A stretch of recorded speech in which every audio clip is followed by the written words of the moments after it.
अस्सलामु अलैकुम वरहमतुल्लाहि वबरकातुहू। उम्मीद करता हूँ कि आप सब खैरियत से होंगे। दुआ गो हूँ कि अल्लाह पाक आप सबको अपनी हिफ्ज़ व अमान में रखे और मुल्क में जो इस वक्त सैलाबी सूरत हाल है, अल्लाह जल्ला शानो की ज़ात उससे तमाम पाकिस्तान को और पाकिस्तान में बसने वालों को अपनी हिफ्ज़ व अमान में रखे। आज मैं फिर कुछ दिनों बाद अभी मैं देख रहा हूँ कि हमें यानी पाकिस्तानी अवाम को ट्रक की किस बत्ती के पीछे लगा दिया गया है और अभी तक कोई समझ नहीं आ रहा कि वो कौन सी बत्ती है जिसके पीछे लगाया गया है। मुल्क में सैलाब की तबाहकारी है, कोई किसी को पूछ नहीं रहा और इन सैलाबी तबाहकारियों में भी हमारे पाकिस्तान की माया नाज फ़ौज, अल्लाह इसको हर मैदान में कामयाबियों से सरफराज फरमाए, वो पेश है। और उसमें हालिया ही एक हेलीकॉप्टर जिसको बकौल डीजी ISPR कि वो हादसे का शिकार हुआ, बल्कि मैं कहता हूँ कि वो मिलिटेंट ग्रुप के किसी निशाने में आकर उसे तबाह किया गया। उसमें हमारे जवान शहीद हुए। अल्लाह पाक उनके दर्जात को बुलंद फरमाए और उनकी कुर्बानी को मुल्क के लिए सूदमंद बनाए। और अल्लाह जल्ला शानो की ज़ात मुल्क में ऐसे सपूत पैदा फरमाए जो मुल्क की बका की खातिर लड़ते रहे। मैं उनको खराज तहसीन पेश करता हूँ। वही इस फ्लड में काम कर रहे हैं और अब तो ईमानदारों की हुकूमत भी आ गई है।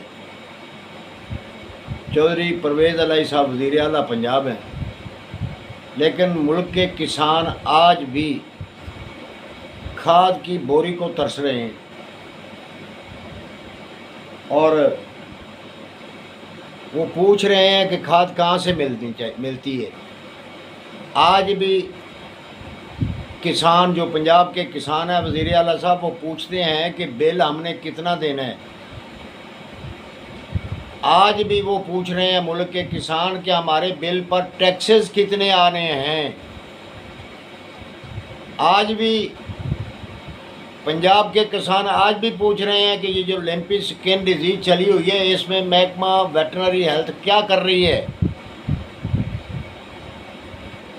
वो आपसे पूछ रहे हैं, जनाब वज़ीर आला साहब, आपको कुर्सी मुबारक हो, आपको वज़ारत आला मुबारक हो। वो पूछ रहे हैं कि जो पंजाब में सैलाब की तबाहकारियाँ, उनके लिए क्या है। 8-8 लाख रुपया दे दिया, भले वो मिले या ना मिले, ऐलान तो हो गया, लेकिन उनके लिए क्या किया जा रहा है। आज भी ये मुल्क के पंजाब के किसान पूछ रहे हैं, मुल्क के पाकिस्तान के किसान पूछ रहे हैं कि कौन सा टैक्स बाकी है जो हमारे बिजली के बिलों में लग के आना है, वो भी हमें बता दें। और जनाब वज़ीर आला साहब, अब वो दौर नहीं रहा कि ये किसान कहेंगे कि जूते मारने के लिए अपने एहलकार बढ़ा दो, हमारा टाइम ज़ाया होता है। आज ये किसान ज़िंदा हैं और अपना हक लेना जानते हैं। इनको खाद अगर नहीं मिली, इनको जो ब्लैक खाद जो अभी स्टॉक कर की जा रही है और ब्लैक जो खाद माफिया है उसको ब्लैक में पता नहीं एक्सपोर्ट कर रहा है या इसकी पैदावार घट गई है, पैदावार पूरी नहीं की जा रही मुल्क की ज़रूरियात के मुताबिक। ये चीज़ें आपने देखनी है। तो आप इसमें क्या पेशरफ्त कर रहे हैं। अगर ये सारा सिलसिला उखाड़ पिछाड़ में गरीब आवाम ने पिसना है तो आपको आपकी कुर्सी मुबारक। ये गरीब आवाम अपना हक लेना जानते हैं, फिर ये खड़े हो जाएंगे। भले इन पर आप जो जो जी चाहे मुकदमात बना लें, लेकिन ये जुल्म जो है ना, ये मज़ीद बर्दाश्त नहीं किया जा सकता। बिजली के बिलों में बेइंतहा इजाफा और ये टैक्सेस शामिल करके कम से कम 35 से 45 रुपए तक फ़ी यूनिट बिजली पंजाब के किसान को मुयसर है। अभी हाल ही में मैं कुछ सुन रहा था कि 3200 फ़ी मन के हिसाब से गंदम इंपोर्ट की जा रही है, और जब मुल्की किसान अपनी गंदम की कीमत का मुतालबा करता है तो उसे 150 का इजाफा करके उस पर बड़ा एहसान कर दिया जाता है। और अभी 3200 में मुल्की सरमाया, जो कि अभी टके टोकरी रुपया हो चुका है डॉलर की मुनासबत से, तो ये कहाँ जा पहुँचेगी जो इंपोर्ट की जाएगी गंदम। तो बजाय इसके कि आप बाहर से मुल्की सरमाया ज़ाया करके गंदम इंपोर्ट करें और वो भी गैर मेयारी, तो आप अपने मुल्क के किसान को आज ही से गंदम का रेट दें, ताकि आने वाले वक्त में वो गंदम की काश्त में इजाफा करके मुल्की ज़रूरियात को पूरा करें। दूसरे, मैं अपने इस प्लेटफार्म से पुरजोर मुतालबा करता हूँ, डिमांड करता हूँ कि मुल्क के किसानों को और पंजाब के बिलखसूस किसानों को, जो कि खाद माफिया के हाथों मजबूर हो चुका है, बिजली के बिलों के हाथों वो पिस के रह गया है, इस पर कोई शफकत की जाए और साबका हुकूमतों की तरह आप इसे सब्सिडाइज़ करके इसका यूनिट 5 रुपए तक करें। मुल्की मईशत ठीक होगी अगर किसान बहाल होगा, अगर किसान खुशहाल होगा तो मुल्क भी खुशहाल होगा। अगर किसान पिस गया तो आप भले इक़्तिदार के ऐवानों के मज़े लूटें, लेकिन मुल्क की खुशहाली वो एक ख्वाब बन के रह जाएगी। लिहाजा किसान की खुशहाली जो है वो मुल्क की खुशहाली है, और किसान की खुशहाली के लिए गरीब को ज़्यादा से ज़्यादा रिलीफ दिया जाए और उनके बिजली के बिलों के जो अजाफी टैक्सेस हैं वो ख़त्म किए जाएं।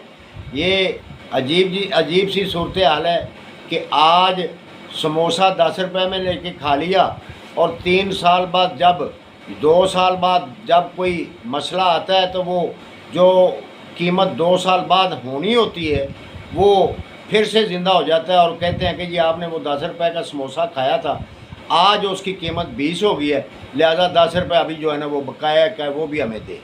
तो ये फ्यूल प्राइस एडजस्टमेंट की जो डाली जाती है, वो इस तरह से डाली जाती है, तो ये मुनासिब नहीं है।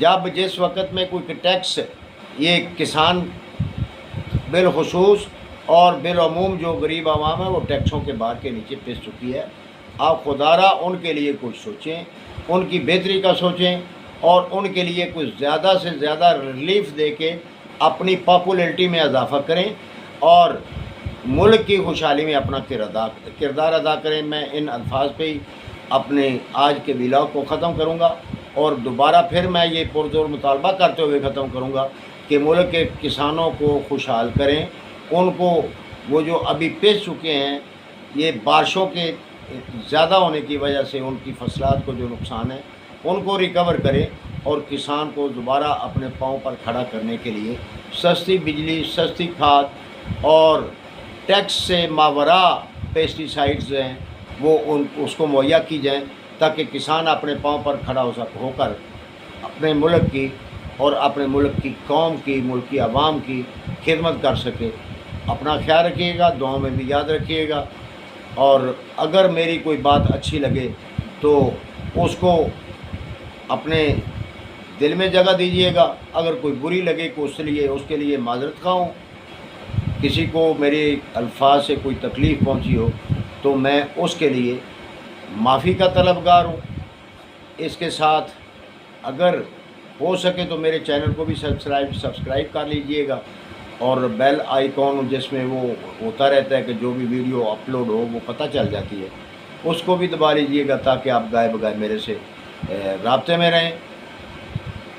फिर मैं आखिर में यही कहूँगा, किसान खुशहाल है तो मुल्क खुशहाल है। अपना ख्याल रखिएगा। अस्सलाम वालेकुम।